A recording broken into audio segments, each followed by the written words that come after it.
當四大洲127國口碑封神這樣的字眼與一個中國歌手的名字緊密相連時，我們首先感受到的並非流量泡沫的虛漲聲勢，而是一種近乎於奇蹟的文化穿透力。在這個信息碎片化、審美信息萬變的時代，能夠讓橫跨不同膚色、不同語言、不同文化背景的聽眾在同一段旋律裡找到共鳴，這已經遠遠超出了娛樂新聞的範疇。它更像是一場溫柔的文化地震，而震中那個用最狠的勁唱最柔的歌的人，便是周深。我們見過太多曇花一現的爆紅，也見過太多被工業流水線包裝出來的完美偶像，但周深的存在，卻像是一塊被投入沉寂湖面的玉石，激起的漣漪不是喧囂的水花，而是層層疊疊向遠方擴散的波紋，直到抵達了四大洲的岸邊。當內娛的輿論長船在為數據榜前的排名爭得面紅耳赤，為一次公探造型的得失而好費心神時，周深早已背着簡單的行囊，站在了世界各地的舞台上，用那一把仿佛不屬於人間的嗓音，去拆解文化的高牆。這不僅僅是一個關於努力的故事，更是一個關於異類如何通過極致的堅持，最終成為史詩的範本。我們稱他為事業瘋子，並非因為他如苦行僧般消耗自己，恰恰相反，他的瘋在於他對音樂那份近乎於虔誠的敬畏，在於他敢於用最纖弱的身軀去扛起文化交流的千鈞重擔，在於他明白真正的舞台不在熱搜榜上，而在每一個被歌聲打動的異國他鄉的陌生人心裡。如果我們試圖追溯這份封神口碑的源頭，便會發現它並非一觸而就的煙花，而是一條蜿蜒流淌了10多年的地下河。在成名之前的那段漫長的蟄伏期裡，周深所經歷的並非僅僅是事業上的低谷，更是一種身份認同的迷茫與掙扎。他的嗓音是上天賜予的禮物，卻也曾是世俗眼光中的異端。在烏克蘭求學的歲月裡，他面對的是語言不通的壁壘、嚴苛的醫學學業，以及後來毅然轉學音樂時的不被理解。那段日子，她像是一個在黑暗隧道裡獨行的旅人，手裡的音樂是唯一的火把。她學習烏克蘭語、波蘭語、俄語，不僅僅是為了應付學業，更是為了能夠貼近那些古典浪漫主義作品最原初的靈魂。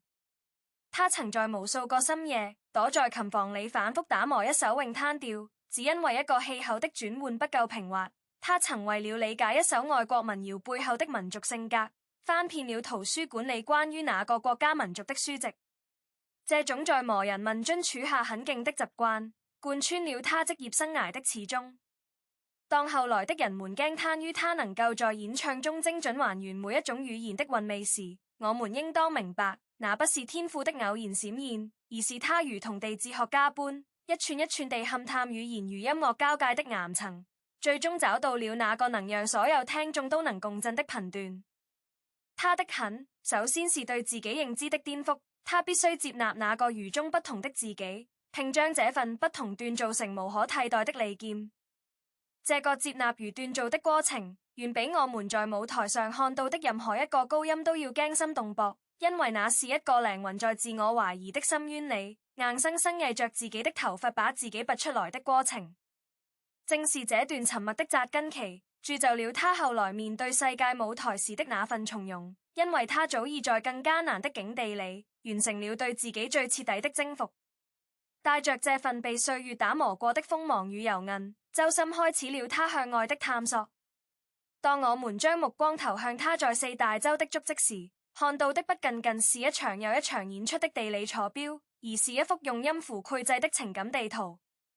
在北美，他的歌聲穿過了鋼鐵森林的喧囂，抵達了那些在異國打拼的華人內心深處最柔軟的角落。那不僅僅是鄉愁的解樂，更是一種文化自信的強心劑。他在洛杉磯的演唱會上，用一首融合了傳統戲曲元素的改編作品，讓台下的金髮碧眼的聽眾瞪大了眼睛。他們或苦聽不懂中文歌詞的字面意思，但他們從那婉轉的拖腔、那給富張力的轉音中，感受到了一種來自東方的古老而鮮活的美學衝擊。那一刻，舞台上的周深不再僅僅是一個流行歌手，他更像是一位來自東方的音樂使者，用現代的方式詮釋着古老文明的呼吸。在歐洲，他的足跡踏過了那些孕育了古典音樂大師的土地，在雍也納的金色大廳，在倫敦的皇家亞爾伯特音樂廳，他的聲音與那些百年歷史的建築產生了奇妙的化學反應。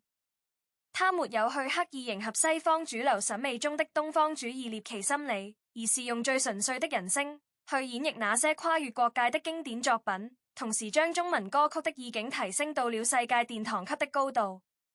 樂評人用天使親吻過的嗓音來形容他，但周深自己知道，這並非天使的恩賜，而是無數次練習換來的人定生天。他曾為了在某個國際音樂節上的15分鐘表演，提前3個月開始調整飲食，研究當地觀眾的審美習慣，甚至自學了幾句當地俚語放在互動環節。這種近乎於編輯的準備工作，讓他每一次的海外亮相都不是簡單的露臉，而是一場經過精密計算又不失溫度的文化轟炸。他沒有宏大敘事的口號，有的只是一首首精雕細琢的作品，以及演唱時那種全身心投入，仿佛要將生命能量全部榨乾的狠勁。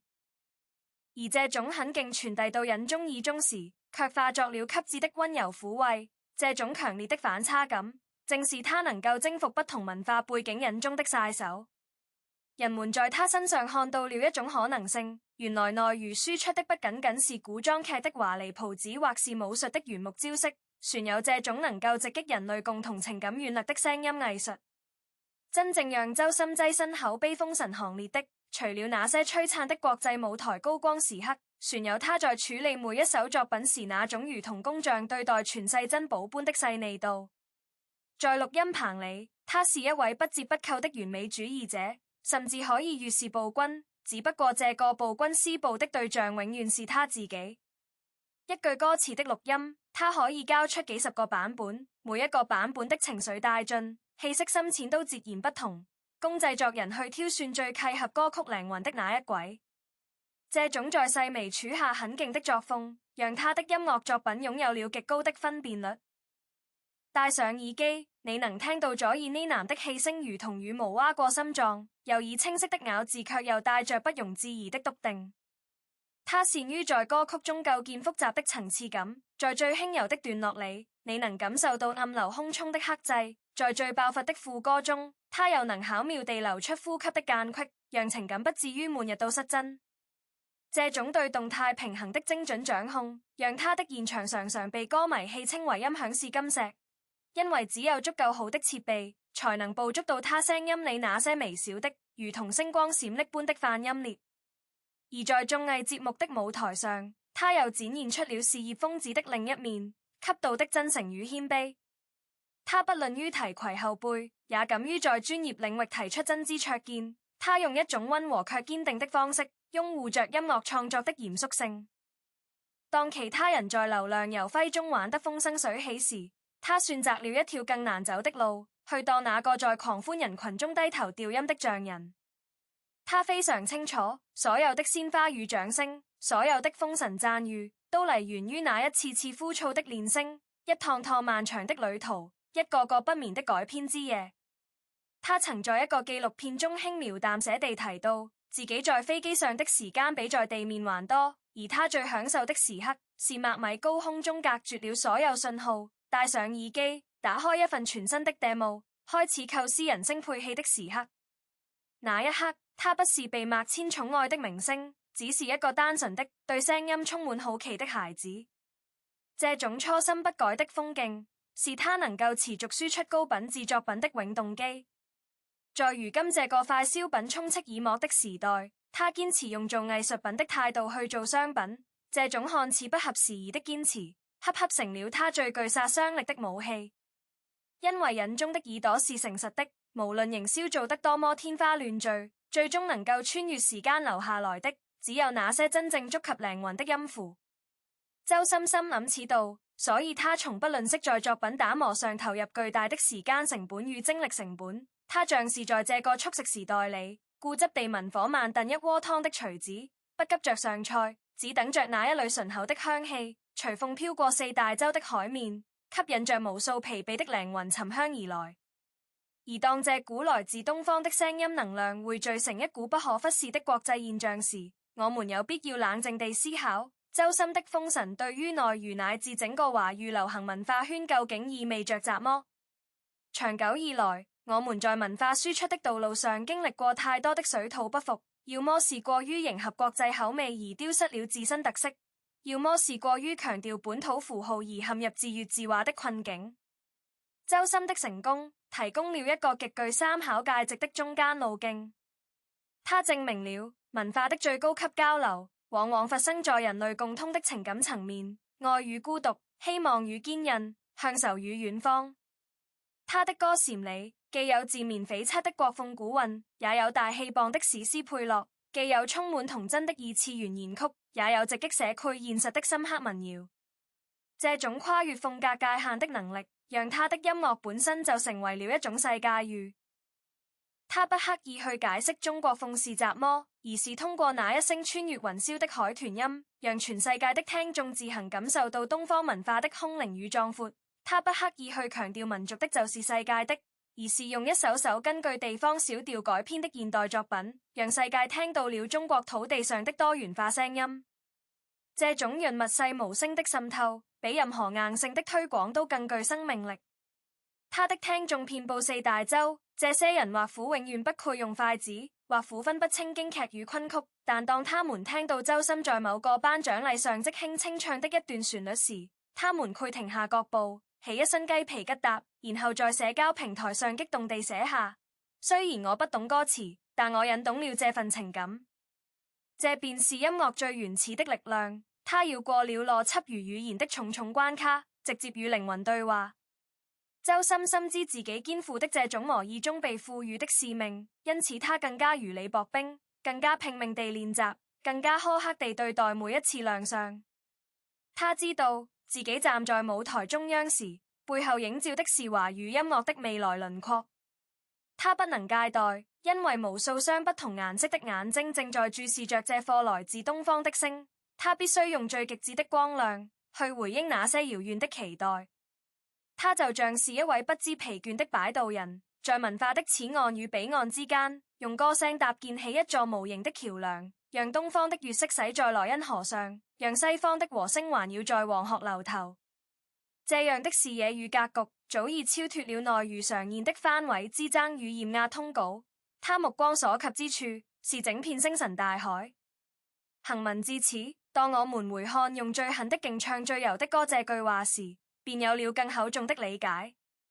那份狠，是他對自己生理極限的不斷挑戰，是他面對文化隔閡時絕不退縮的堅韌，是他在讚美聲中保持清醒，在低谷中保持希望的強大拿保力。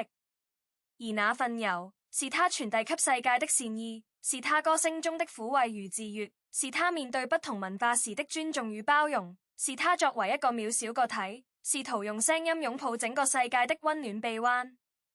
周深的存在對於內娛而言，不僅僅是一個歌手的成功，更是一面鏡子，映照出這個行業浮華背後的價值回饋。他用自身的實戰證明，真正的頂流並非依靠話題炒作擁繫熱度，而是憑借硬橋硬馬的專業功底和發自靈魂的藝術表達，贏得跨越各界的尊重。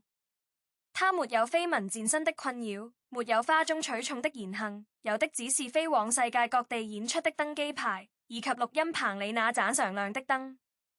這種事業風實際上是一種極為稀缺的職業信仰，它讓那些原本被流量泡沫遮蔽雙眼的從業者看到了另一種可能，原來踏踏實實地唱歌，堂堂正正地做人，也能贏得全世界的喝彩。在如今這個宏大敘事與個體命運交織的時代節點上，周深用他的國際口碑為我們勾畫了一個美好願景。軟實力並非靠聲量大小來衡量的，而是靠觸及心靈的深度。它是內娛送給世界的一份溫柔禮物，也是世界回饋給納娛的一劑清醒良藥。最後，我想以一個冷靜觀察者的身份，為這場關於封神的狂歡做一個理性的收束。我們無需將周深過度神化，因為他自己也從不自詡為神，他只是一個在音樂道路上走得格外認真、格外執着的凡人。他的每一次鞠躬都幾乎要將腰彎成90度，他的每一次謝幕都充滿了對舞台的眷戀與不捨。這種謙卑的姿態提醒我們，所有的讚譽都應當回歸於對他勞動成果的尊重，而非盲目的偶像崇拜。同時，我們也要警惕口碑封神這一說法背後可能引發的對立情緒。在如今的互聯網語境下，任何給予的讚美都難免招致質疑與反感，這是輿論場的常態。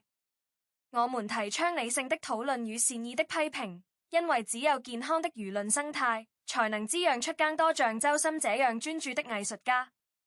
對於周深的聽眾而言，最好的支持方式不是無腦的控評與對抗，而是安靜地戴上耳機，或者走進音樂廳，在那片由音符構建的淨土裡，與他進行一場靈魂的交談。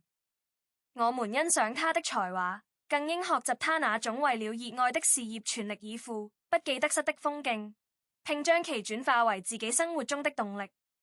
文化多元是這個時代最寶貴的財富。周深的音樂能夠跨越四大洲，正是因為他尊重了差異，融合了美好。因此，我們在網上衝浪、分享感動時，也應秉持這種包容與平和的態度，不拉踩，不引戰，讓音樂回歸音樂，讓感動純粹感動。